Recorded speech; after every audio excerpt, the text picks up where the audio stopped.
Iskander पुराण। कलह सहेश्वर तीर्थ का प्रादुर्भाव और उसका महात्म्य। मार्कंडेय जी कहते हैं, राजन, अब पापों का नाश करने वाले दूसरे तीर्थ का महात्म्य बताऊंगा। नर्मदा तट पर कलहंस नामक से विख्यात एक देवर्षि ध्यान लगाए करते थे। मनोहर आश्रम में बहुत महर्षि निवास करते थे। उसमें शाक मूल फल खाकर ध्यान और तप में तत्पर युधिष्ठिर समस्त प्राणियों के हित में संलग्न रहने वाले कलहंस जी भगवान शिव के ध्यान में स्थित 15,000 वर्षों से एक पैर पर खड़े थे। उनकी तपस्या ध्यान निष्ठा इंद्र के बड़ा भय हुआ। कुबड़े का नाट्यगा ब्राह्मण का रूप धारण करके कलहंस के नाम आश्रम गए और वहां पर पहुंचकर बुद्ध ब्राह्मण ने तपोधन में आपकी शुद्ध से तपस्या करते हैं। कलहंस ने कहते हुए कहा, महाभाग, मैं आपको जानता हूँ। आप देवताओं के स्वामी इंद्र है। मैं इंद्र पद नहीं चाहता हूँ। आप इच्छा अनुसार राज्य कीजिए। मैं महादेव जी की आराधना करता हूँ और किसी देवता की नहीं। आप मुझसे वर मांगिए जिससे आपको शंकर जी का दर्शन होगा।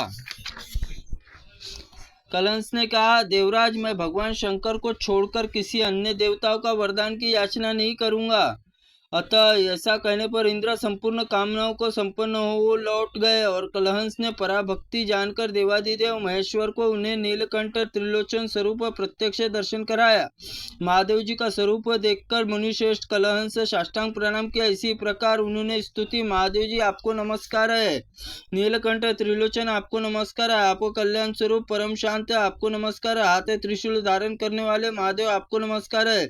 सबको जन्म देने वाले भगवान शिव, आपको नमस्कार है। दूसरा कोई नहीं, स्वामी महादेव, आपको नमस्कार है।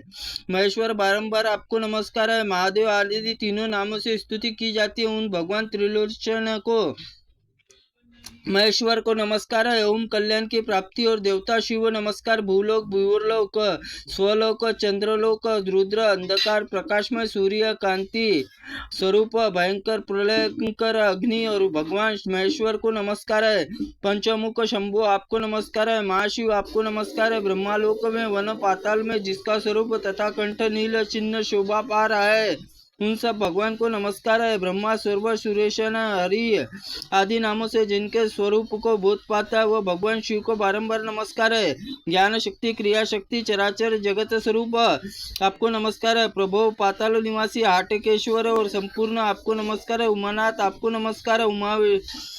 उमेश्वर, आपको नमस्कार है। ब्रह्मा, विष्णु, महादेव, सर्वज्ञ परमात्मा, आपको नमस्कार है। नमस्कार आपको सगुजात, अघोर, तत्पुरुष कहलाते हैं। बारंबार आपको नमस्कार है। आपके द्वारा संपूर्ण जगत में चराचर त्रिलोकी व्याप्त है। आप ही आदि, मध्य, अनंत और स्वरूप कली और काल स्वरूप, आपको नमस्कार है। श्रीकंठ, नागेंद्र भूषण, आपको शरीर, उमा स्वरूप, आधा उमा वल्लभ, आपको नमस्कार है। आपके गुण में, रूपों में अंत है, आप अनंत है।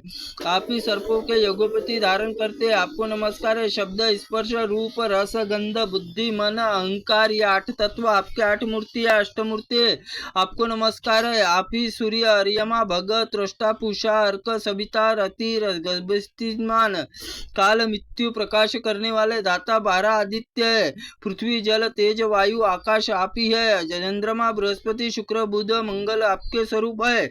इंद्र, विश्वान, दीप्तांशु, सूर्य, शुचि, अग्नि, शौर्य, विष्णु, जनेश्वर भी आप है। विष्णु और ब्रह्मा आदि देवता भी आप ही है। कला है, 4 वेद, कुबेर, यमराज आप ही स्वरूप है। कला, यकृष्टा, मुहूर्त, पक्ष, मास, ऋतु, सत्संदर, कालचक्र आप ही है।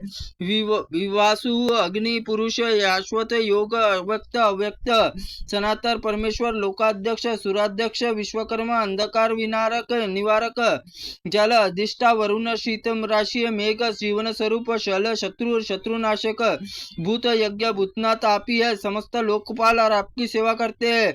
आप ही मनु, संपूर्ण भूतादि, अहंकार, सदाशिव, आपको नमस्कार है।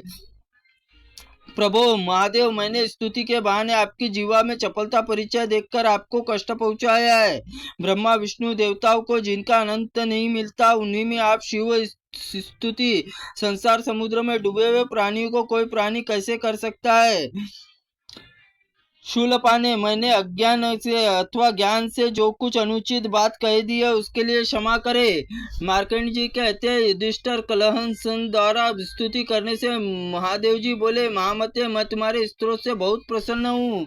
आप कोई वर मांगो। कलहंस ने कहा, देवादिदेव, कलहंसेश्वर नाम से तीर्थ शिव प्रकट हो जाए और यहाँ पर होम दान और सत्कर्म बने रहे और मनुष्य स्वाधीन पराधीन होकर मृत्यु को प्राप्त हो। आपकी आज्ञा से स्वर्गलोक जाए। महादेव जी, बड़े बड़े पाप क्यों न हो, तीर्थ में प्रभाव से शिव लोक चले जाए। महादेव जी बोले, मुनि, चराचर त्रिलोकी में जिस भी किसी वस्तु का सामना करेगा वो इस तीर्थ में सब कुछ निस्संदेह प्राप्त होगा। ऐसा कहकर भगवान कैलाश पर्वत चले गए। तदनंतर जितेंद्रिय मुनि कलहंस ने भी ब्रह्मनिष्ठ मुनियों के साथ भगवान शिव के धाम जाकर भूलोक में दिव्य भोगों का उपभोग करने लगे और युधिष्ठिर, मैंने कलहंस के यश को तुम्हें सुनाया। वे स्वरोचित मनवंतर आदि कल्प में हुए। कलहंस का उपाख्यान, श्रवण और कीर्तन से कलयुग में मनुष्य कष्ट नहीं पाते। वे पुत्र स्त्रियों में संयुक्त होते हैं और पापों से, माया से, मोह से उनका पिंड छूट जाता है, क्योंकि उपाख्यान द्वारा मन, वाणी और क्रिया महादेव जी का चिंतन और स्मरण करते हैं।